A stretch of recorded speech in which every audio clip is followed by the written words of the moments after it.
I don't know how to actually start this thing off. It's fine. I'll just start, I don't know, speaking or whatever. Pokemon Scarlet and Violet. These are what would be considered the Fallout 4 of Pokemon. By that, I mean, they're hated and loved at the same time. I played through Pokemon Violet. Played through it, not all the way. I mean, I played through like all of the bulk stuff. Like the rest, the only thing I have left to do really is just catch Pokemon. I've done all that. Cool, fine, dandy. I'm playing through Scarlet now. And I think I kind of understand the differences between the two just off of like context clues alone. It's whatever. Nonetheless, apparently there were a couple people, literally a couple people that are just like, yeah, put out a review. So here we are. I don't exactly have, the most tactful method of how I'm going to be addressing this game. I don't have like, cliff notes or spark notes, or there's a puppy squeaking in the back. Give me a second. Hey, you stop squeaking. Oh, y'all fight? Carry on. I don't have like obviously the most, I guess, tactful method of reviewing this game. I feel like the curated stuff is honestly like more watered down in my opinion. I get it. It's more concise, it gives you a better idea of what you want to say, so on and so. No, I like flying off the fucking hip. That's it's fine. It lets people know how genuine I am. Like, these are my initial thoughts, right? What I did was I played through the game, obviously, and I comprised a list of pros and cons. And at the end of the day, at the end of the I guess review, really, I'll give you my score, some final thoughts, or what the fuck ever. I ramble. If you watch my previous videos, I ramble. It's fine. Might be a two-part thing. Who knows? I have a lot to fucking say about Pokemon, and nobody else wants to listen to me in this house, especially. So I'm glad you tuned into this video. Pokemon Scarlet and Violet takes place in the Paldea region, and this region is based off of Spain. The previous one was based off of the UK and Hawaii before that, France before that, and the list kind of goes on from there. Nonetheless, these games, Scarlet and Violet, they have you start off as a school kid, right? Like this fucking puppy, little asshole, that one. He's crying about everything. Cries at the wall, cries at the air. He's weird. Anybody want a puppy? The game has you in the Paldea region. You start off as a school kid, boy, girl, what the fuck have you.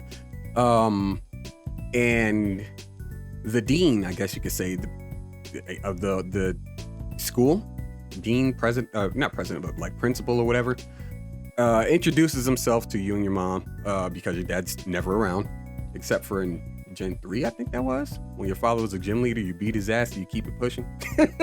The overall theme of this game, it's going to be in Spain. There's a lot to this game. This is like the first like open world Pokemon, mainline Pokemon game. Like before that, I think Pokemon Legends Arceus was a test to see how well it will hold up on the Switch, and how well received it would be as far as open world goes. Now, for people who watch me play Pokemon Legends Arceus on stream, they know that I've gone on record saying that Legends Arceus is the new standard. If they go backwards, they're fucking up, and I'm gonna tune out relatively quickly. They actually went forward with this one in ways and went back in ways as well, but we'll get into that as I explain more of what's going on. So you go up against obviously you have the gym leaders, the 8 gym leaders, then you fight the Pokemon League. And that's usually that's the main like format of every mainline Pokemon game. Along with this, they threw in Team Star, who are the adversaries, I guess you can say, of the series. They're, I guess, the Team Rocket, as they want to call it, which I'm pretty sure nobody says the same thing. They're nowhere near any kind of level of villains, and I'll explain later. But Along with that, there are 5 team star members or leaders that you have to take down. And then there are also 5 titans that allow you to upgrade your ride Pokemon, which would be either Koraidon or Miraidon. And the whole like the way they set it up, I guess you could say, it's like they have each gym leader, each team star member, and each titan is a different type of sorts, in a way. So like it covers all 18 Pokemon types. And in my opinion, I think that's pretty cool. I think that's pretty cool that they actually like use every type as a boss level battle of sorts. The Pokemon overall, the Pokemon in the overworld are they're actually there, so you're not stepping in high grass and automatically running into like getting some random chance of encountering a Pokemon and stuff like that. It's pretty cool. You also see like the shiny Pokemon as well in the overworld. I'm like, all right, nice. I see they're making like, strides to be putting out better content as far as Pokemon goes. That's nice. But aside from that, fuck it. I don't care. I'm spoiling it. You beat all 18 bosses in a way. Go take on a Pokemon League. At least that's what I did. You take on a Pokemon League, and then you go to the Great Crater of Paldea, which is where I guess they call it Area 0 resides. And this is, in my opinion, the best part of this game. Like when you go to Area 0, it's so much like story that is interesting story as well. Like there's strong Pokemon, there's good music, a good atmosphere. It feels like you're playing like like what would be considered like Pokemon's version of Final Fantasy 15 in a way. I like it. I was enthralled by it, and like I got to the end, finished the game, and I was just like, okay, cool. And then they fucked up by, instead of playing something like a Toby Fox instrumental, Toby Fox and was it Masada? I think it was. Whoever's the composers of these games, they could have had something very fucking magical there. Something fucking magical as the credits roll. No, they gave us Ed Sheeran playing Starlight, or what was that shit called? Celestial. That fucking song. We are designed to love and break, then to rinse and... Nonetheless, that's me going on a different tirade. Bringing it back to Pokemon. The overall story, I guess you can say, of Pokemon exists after you beat the game. And it's not like this is something new to Pokemon. It's something they've done, a couple of times before, but not to this degree. Like, it almost seems like the entire game is nothing but like, do what the fuck ever, and then eventually you'll finish and get to the Pokemon League. And once you get to the Pokemon League, then we'll give you the actual plot of the game. Like, that's what it feels like. And in my opinion, that's not good storytelling. That is not good at all. Now, I know there are people out there who's like, oh, well, you could have just read, the books and stuff around Paldea, talk with people, and get context about the so on and so. Look, fuck off. But like, overall, I'm not going to sit here and act like I wouldn't play the games again. Obviously, I'm playing through Scarlet, right? I'd play them again. I like, they have good replay value, as most Pokemon games do with me, because I kind of grew up on Pokemon. Kind of is an understatement. I did grew up. Holy fuck, I can't speak. I did grow up on Pokemon. Shit. I got into Pokemon when it first hit the States back in, like, I think it was 97. Like, it started me watching the anime when it first aired on I believe it was Kids WB, if I remember correctly. Not Kids WB. Shit. Was it WB? I think it was actually it was either Channel 5. No, it wasn't Channel 5. It was either Channel 9 or Channel 11. One of those two. More than likely Channel 9, because I watched Dragon Ball Z and Sailor Moon as well. And then Digimon was on Channel 5. But I played every Pokemon game, every mainline Pokemon game, from the beginning all the way up to now. And I hate to say that I am part of the problem. I am part of the problem. Like, You know what? Let me just get into the pros and the cons here. This is just to kind of like, before I start rambling off and go somewhere completely differently.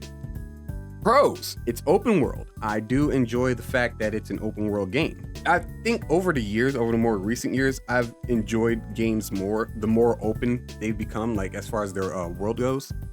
Like, you know, if you have like, you know, what do you call that? A semi-open world, that's fine. I'll still play the game. If you have something that's like a railroad kind of world, like you only go down like one track, and that's fine as well. I play those games every now and then. Like, a fun game is a fun game, but I've seen myself gravitating more towards open world style games, like Dragon's Dogma. It's my favorite game of all time. You know, open world in the sense of like, you have Dragon's Dogma, you have Fallout, you have the Elder Scrolls games, Dragon Quest Builders in a way. It's an open world style game. Like, the more freedom the game gives you, the more I'm enthralled by what's going on. Not to mention, there's the customization in the game, in Pokemon. The character customization is actually probably the biggest step up that they've made since they gave you the ability to change like your skin tone from white to still white to vaguely ethnic to you might actually just be an unlockable character. And I do like that. They give you the option to go ahead and, like, you know, change your eye shape, eyelash color, eyebrow shape, eye color, not your nose, your mouth shape, lipstick and all this stuff, hairstyle. Cool, fine. Then you can do that all at the beginning of the game too. It's not like, you know, pick from one of 8 options and that's what the fuck you're gonna deal with until you get to a fucking boutique or whatever. They've made, you know, obvious steps towards a better standard, I guess you could say. Like, they're improving, and that's a good thing, right? The UI is also pretty good. I'm not even gonna sit here and discredit it. Now, it was a little bit jarring for me because I went from playing Pokemon Legends Arceus to the very next day playing Pokemon Scarlet and Violet, and it's like, you know, it was a slight shift that I had to make, but I made the shift, and nonetheless, they made the UI a lot simpler and easier to navigate, in the sense of, like, you now have your box, like your PC box, that's its own option. You don't have to run to the Pokemon Center and then open up the PC, and you also don't have to, like, you know, open up the menu, then go to Pokemon, and then go to boxes. No, they just have the boxes as an option as its own. Your team has its own section off to the side, kind of like, you know, in the classic RPG style games, like you go to the menu and then they have like your squad there, and you can heal them up and change stuff and whatnot right there from the menu, as opposed to going to characters or to Pokemon in this aspect. They made the bag easier to organize. Like, you organize the entire bag by like a specific kind of thing. So like, you do like alphabetical order and like item type and stuff like that. It's cool. I like it. I love customization. That's always been one of my favorite things, is if I have free reign to build something as I want to within the parameters that you provide me, obviously. Yeah, fuck yeah. I'm gonna check it out and see what you got going on. Like, fucking, what was that game? Soul Calibur 6. One of the biggest character customizations ever released to the fucking franchise. And I'm just like, this shit's immense. People are gonna lose their fucking minds with the creativity. You so fucking precious when you smile. Now, the gimmick of the new Pokemon games are Terra types. Terastallization, I guess it's called. It's one of the most retarded names that they've ever come up with as a gimmick since Gigantamax and Dynamax. Even though Dynamax isn't all that bad, Gigantamax is retarded, and so is Terrasaurus, Terra typing. But I will say that when it comes to the gimmick of the generation, this is actually the best one they put out since Megas, in my opinion. Like, Mega Evolution was like, that shit was like top tier already. Like, you had, okay, finally you can make Charizard a fucking dragon. That's dope. Nonetheless, Terra types are cool in a sense of, like, they shake up the meta, because what they essentially do is they override. There we go. They override the biological typing of a Pokemon and change it into whatever its Terra type is. So you can have, like, You can have a fucking Pikachu, for example. Everybody knows Pikachu is an electric Pokemon. If its Terra type is fire, and you know, it Terra evolves. Fuck, yeah, Terra evolution. If you use the Terra typing, then it turns into a fire type Pikachu that uses electric types, which is, in my opinion, it's pretty cool because you take that shit to competitive like battles and stuff like that. You go battle some people, you never know how the fuck their setup is gonna be. You're sitting there one day, you just like, oh shit, he's got a T-Tar. I already know what he's gonna do. He's gonna come out and I gotta bring out like, I don't know, a fairy type or a fucking fighting type, and it's like, nah, dog, I'm just gonna switch him over to poison. What you doing now? Oh shit, no. Terra types are actually pretty fucking busted. I kind of like what they're doing. I like what they did with this. It's pretty good. It's pretty good. Along with the whole Terra type thing, it makes your moves obviously stab type damage. So people who don't know, stab is same type attack bonus. So it kind of like ups the damage by like 1.5. And that's cool. I like it. So I give them credit for that. They actually, and the way that they do like Terra raids, I guess you call them. You go in, there's 4 people, go to battle this Terra Pokemon, and you have like a time limit in which you can get the in which you can, you know, whittle that Terra Pokemon's health down, and then you have the you have access to catch it at that point. And I was like, okay, cool. I like what they did there. It does have its downsides, but it's pretty good. I'll give them credit for that. The music, once again, like pretty much every Pokemon game that's been released, on fucking point. But I have not heard a single track from Pokemon that has caught my ear so fucking heavily as the Area Zero music in Scarlet and Violet. Since Black and White 2, back in like I think that was 2011. Somewhere around there. Either way, like, it's been about a decade, a little over a decade since I heard a track from Pokemon that made me go, oh shit, I have to stop everything I'm doing and look up who the fuck composed this track. Like, I'm listening to it, I'm just sitting here like, dude, there's no way this is a fucking Pokemon game or Pokemon music.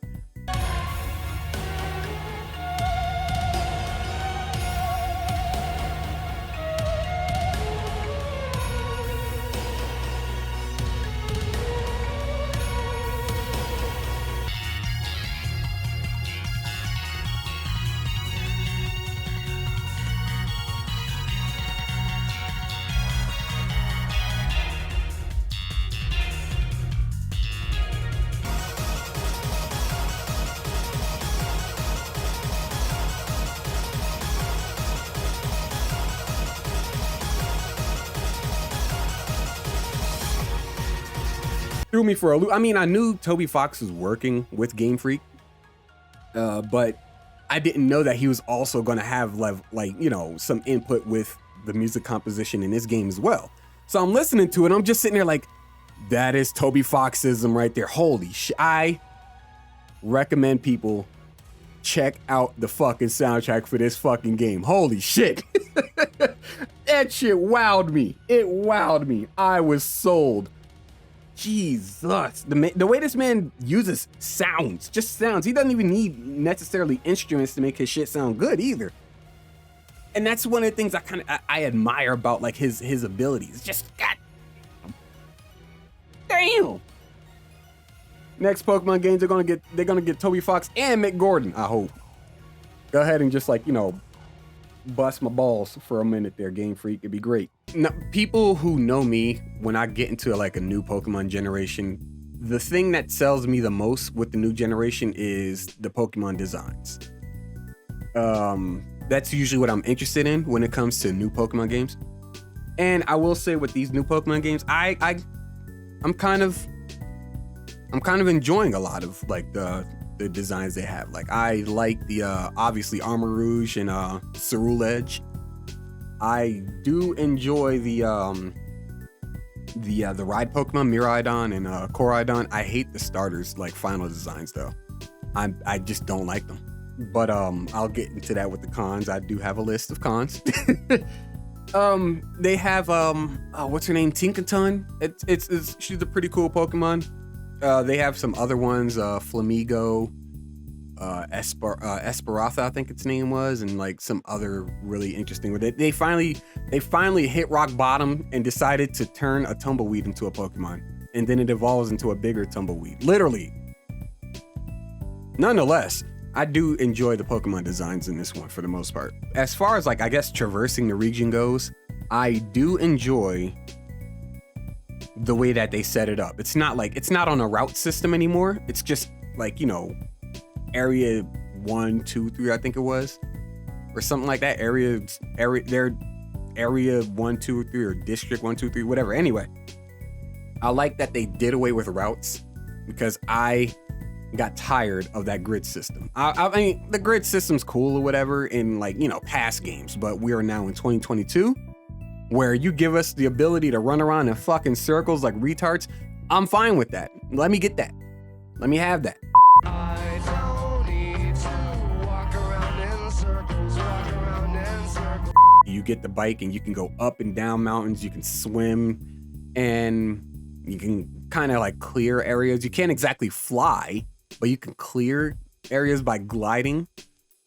And gliding kind of sucks in this game because you drop at the same rate. Like after a certain amount of time, you drop at the same rate as your fall. So it's just like, why can't I just fly? Like even post game, like you finish the game. Your ride Pokemon has all of its abilities back, all of its power back, like all of its energy, and it still can't fucking just fly. It's got boosters on its fucking back legs and it sprouts wings. It brings its fucking feet in. It just turns into like a flying bike. And you're telling me this thing can't just fucking fly? Not since Pokemon Black and White have they been able to give me personally, more than likely a lot of other people on the planet who play Pokemon, but me personally, they have not been able to give me a challenge until this game. Asterisk. And the only reason I say asterisk is because the challenge in this game comes from playing blind, right? Like you have free reign to go wherever you want, play however you want. It took me longer to play through Violet than it's gonna take me to play through Scarlet, simply because Violet I played blind. I wasn't looking at a strategy guide. I wasn't looking for like a boss order or anything like that. I was just like, okay, well, let's go ahead, and the first thing I did was upgraded my ride Pokemon. And I was just like, okay, well, let me go ahead and take on this Titan. And this Titan just fucking floored my ass. I was just like, Jesus Christ, I gotta do something about my level. So I went out and grinded up my Pokemon, got back in the fight, and I knocked it out. And like the fights were actually like, they had you. Not in a long time have I ever had to go into my bag and pull out a fucking hyper potion or something like that. Like, this game made me do that multiple times, and that's only because I was playing blind. I was just flying to different areas. Like, what I did first was I kind of traveled to every Pokemon Center on the map just to kind of open up, what's it called? Fast travel. There we go. Fast travel points and stuff like that. And what ended up happening after that was I then went to go challenge gyms. But by that time, I was like level like 35 or something like that with all my Pokemon for the most part. So the first few gyms were easy. And then like there were some other battles that were really easy. But for the most part, like when you got to the actual other gyms, it's like, oh shit, I gotta swap. Oh shit, this one's a threat. Holy shit, that hits hard without critting. It made me actually, you know, consider my team. Like I'm sitting there almost end game and I'm just like, I might have to swap one of my Pokemon out for something completely different because I need team composition. I can't just go in. Like it's hard. Like if you're playing blind, you can't just go in and build the team that like is appealing to you. You have to go in with a strategy. And I was like, okay, this is pretty good. You know, but once you get to like, you know, New Game Plus or you start up a new game or something like that, you know what's expected. So it becomes easy again. If you play blind, you're gonna have fun. But simply. Now, what they did with these games is they included a material system in the sense of like you can make TMs, the technical machines, and teach your Pokemon different moves and stuff like that. But you'd have to go out and collect materials. So you have to like collect, I don't know, like a tuft of fur from like a Litleo, or some pine needles or some needles from fucking like cacnea or something like that, and then you'd have to kind of like make that TM. And that's cool. I like that. That gets me a little more invested in the game. Like, oh, now I gotta go and fight like 4 or 5 of these Pokemon to go ahead and like get enough materials to make this TM to then teach them my Pokemon. Okay, cool. And I know a lot of people like the whole streamline part of it, where like you can just run to a store and buy the TM. And some people like the one where it's like, yeah, the infinite uses of the TM. That's cool. I'm not you though. I like actually playing. I like having a reason to play the game. So there's that. And then on top of that, they included like a picnic system, right? You can go ahead and have a picnic with your Pokemon. And the ingredients list is so fucking massive. I'm talking like you make like any kind of sandwich, like peanut butter sandwiches, a BLT, I'm assuming. Like I haven't gotten all the recipes, but like there's so many different kinds of sandwiches you can make. They have a bunch of different fucking menus and not menus, but like restaurants and stuff you can go to. And what the food does for the most part is like it gives you, I guess you could say, like abilities, or as the trainer, it allows you to find Pokemon, like specific Pokemon, up your chances of finding a shiny Pokemon, up your chances of finding an egg, make it easier to beat Pokemon and stuff like they all have different effects and abilities pretty much. People who do the exploring, they get more invested in the game because now they're going out and they're looking for stuff. They're foraging and scrounging around and stuff like that for the most part. And I'm fine with that. That's cool. As far as the school goes, like the school system is interesting in a way where it's like they try to take a shot at like Persona, not in a bad way, but in a sense of like, they're trying to do what Persona did. Like, hey, here's a school. Here's all this the classrooms you can go to. Here's like, different faculty and students and stuff you can kind of like build an affinity with. I don't know what the fuck the affinity's for. For the most part, I just talk to the nurse. That's about it. I talk to the nurse. I talk to like Professor Jock, and that's about it. Like I haven't exactly dove that deep into it, but they do have the like actual like classes you can go to, and you kind of answer questions. You get like a certain number of questions answered correctly, and you get like prizes, I guess, items and stuff, and that's cool. That's fine enough. Eventually, I'll get to the end of that, and it'll probably be a very lackluster benefit, because if there's one thing that Game Freak is good at, is not rewarding the player.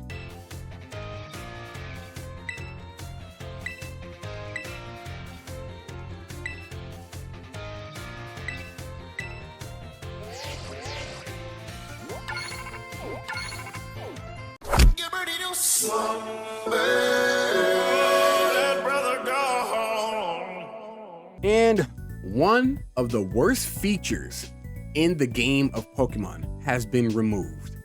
Holy shit, you can walk past a trainer without battling him. God damn it. Motherfucking that right there earned the game a star in itself. Like, anybody who's played Pokemon games at least within the last like every iteration before Scarlet and Violet knows you want to walk past a certain trainer and like you get far enough out of range and they're like, I still see you. Bring that ass here and take my money. Like, I don't fucking want to deal with you. Go away. Leave me alone. Be gone, thought. Battle thought, whatever. I don't want to battle these people, and they did away with that. It's great. That's one of the things I kind of like about the open world part. Is like it gives you a reason to walk past people, or rather, you can walk around them. You can walk circles around them. But they're indicated by like they'll let you know if they're a trainer to battle by giving you like the speech bubble above their head would be a certain color, and I'm fine with that. But what they do is they give you incentive to go battle those trainers. Like they have like little businessman guy at like every Pokemon Center. Pretty much what he does is say, hey, you beat this many trainers in this area, I'll go ahead and give you a prize and stuff. And it's like, okay, I'll take you up on that offer. And you go out and you go find those trainers and you battle them. Oh, okay, I like that. That's fine. I'm cool with that. it's not something that's like, you know, required. It's completely optional. So you don't have to battle them. You don't have to give a fuck about the little rewards he gives you and shit like that. It's cool. But that was the list of the pros, which means that the rest of this is going to be nothing but me ranting. Oh shit.